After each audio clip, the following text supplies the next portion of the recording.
Hey everyone. So, earlier today, a bunch of apps suddenly stopped working.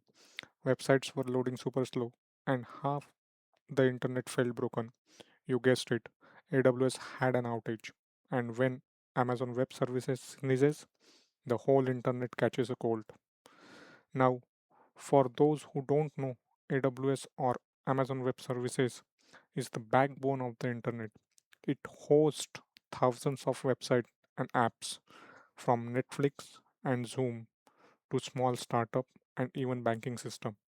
So when AWS has an issue, it's not just Amazon affected, it's everyone. During today's outage, users saw error like service unavailable, internal server error, or just endless loading screens. Teams across the world, developers, support engineers, and IT folks were like, is it us? Is it AWS? Or is it both? Usually, these outage happens because of issue in one of the AWS regions, like US East one, which is kind of their busiest data center. It could be a network problem, a power glitch, or even a software update that went wrong.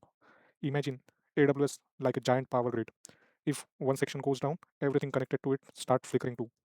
And the funniest part, half the internet immediately runs to Twitter or Reddit to check if AWS is down, which ironically might also be running on AWS.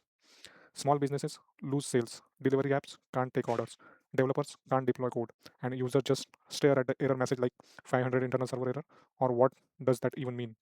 Some companies even post messages like, we are investigating the issue with our cloud provider, which basically means, yep, AWS is down and we can't do anything but wait. Eventually, AWS fixes it, usually within hour or two, and everything comes back to normal. Services recovers, engineers sigh of relief, and users go back to scrolling like nothing ever happened. But every outage is a reminder. The internet may feel unstoppable, but behind the scene, it's just a massive web of servers, cables, and few tired engineers making sure everything stays up. So next time your favorite app crashes, maybe don't blame your Wi-Fi. AWS might just be having one of those days. Thanks for watching.